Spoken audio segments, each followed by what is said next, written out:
Building a car takes compromise, a give and take between designers, engineers, investors, and other highly educated and experienced professionals.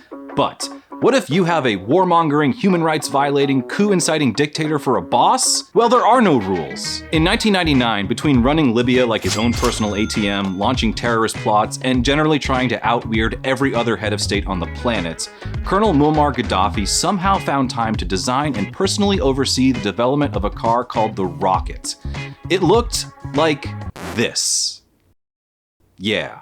Gaddafi and his toadies claimed it was the safest car ever built, and its production would supposedly kickstart a new Libyan auto industry. You probably have questions. It's too late to ask him anything now, but it's always a good time to revisit the story of Gaddafi's supercar, the Libyan rocket of the state of the masses. And yes, that's really the full name. Before living out his dreams of being the next Henry Ford, Gaddafi was famous for being an anti-Semitic dictator who exploited his people while claiming to have their best interests at heart, which is a lot like Henry Ford. After the overthrow of King Idris in 1969, Gaddafi installed himself as a leader of Libya in northern Africa. From his nomadic Bedouin upbringing, Gaddafi started out as a leader of the people, but over time that humble exterior changed.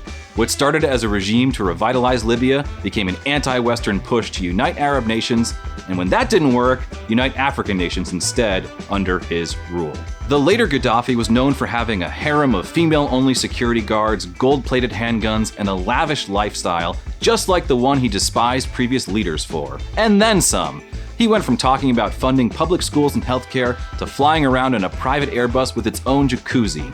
And just like any self-respecting dictator, building himself a nice little garage of luxury cars. Gaddafi had a Land Cruiser, a Mercedes S-Class stretch limo, a Maybach 57S that was one of less than 10, and an armored BMW 7 Series. He also spent over $200,000 to have a custom Fiat 500C built into an open-air electric vehicle. The Fiat was built by an Italian company called Carrozzeria Castanga, and it not only precedes the Fiat 500e by 4 years, it also had nearly twice the range. But that wasn't enough for Big G. As the self-fashioned future leader of the Muslim world, Gaddafi needed to make his own car, a Libyan car, and to bolster his image, he needed it to be a car of the people. In 1999, at the Organization of African Unity Conference, Gaddafi unveiled his first car.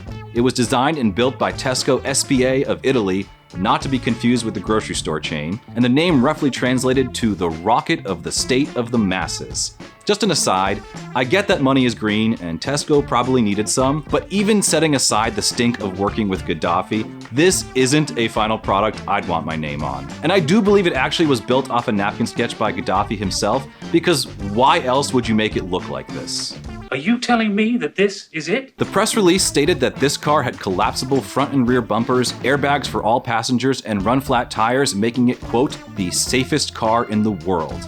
Of course, nobody seemed to ask Gaddafi to actually prove that claim, and it certainly hadn't gone through crash testing as only 2 were built. Nevertheless, the prototype was reportedly powered by a transversely mounted twin-turbo V6 making 230 horsepower, or in other words, only 30 horsepower more than a 99 V6 Honda Accord. But it was no Accord on the outside. Other than that, it was possibly designed by somebody with eyes. The most charitable thing I can say is that the body certainly looks like it was supposed to be aerodynamic. It makes me aerodynamic when I fight. However, Gaddafi said that the real purpose behind this body styling was so that the car can, quote, bounce off of anything in a crash and deflect those forces. That's not how the Force works.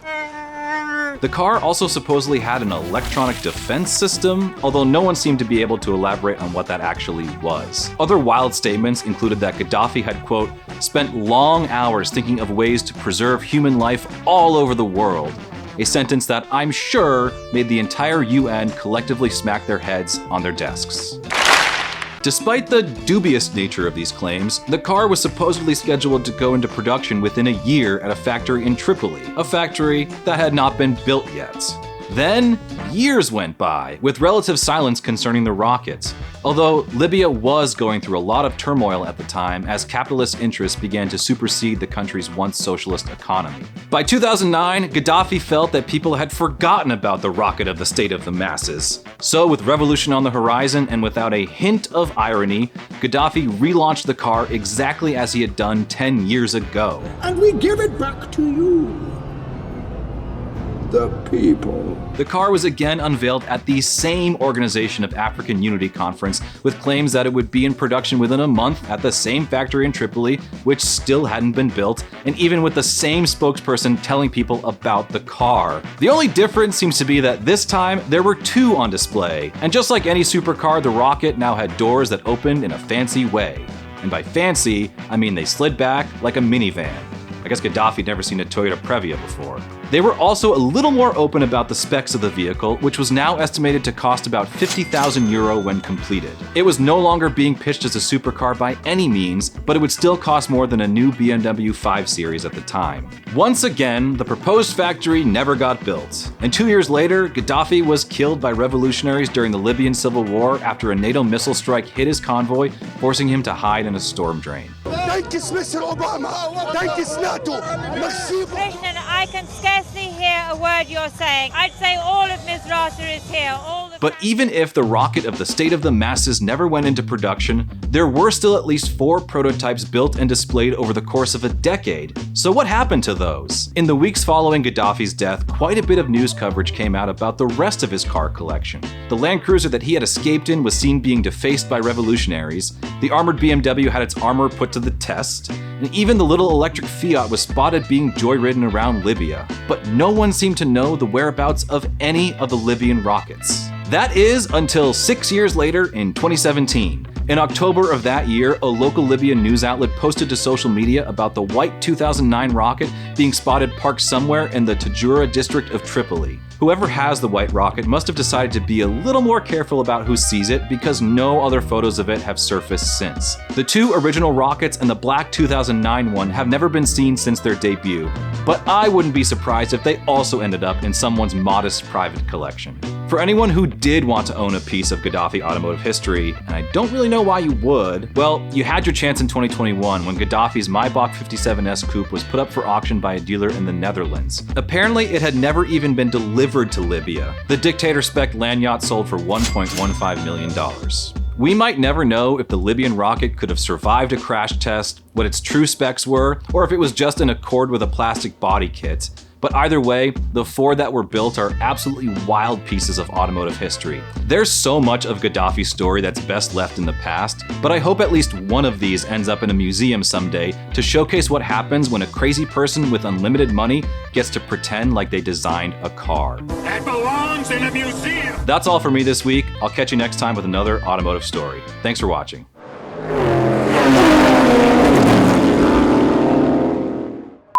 The Fiat was built by an Italian company called Carrozzeria What is it? Carrozzeria Castanga. Castanga. I want to say Castanga like whatever the mnemonic is.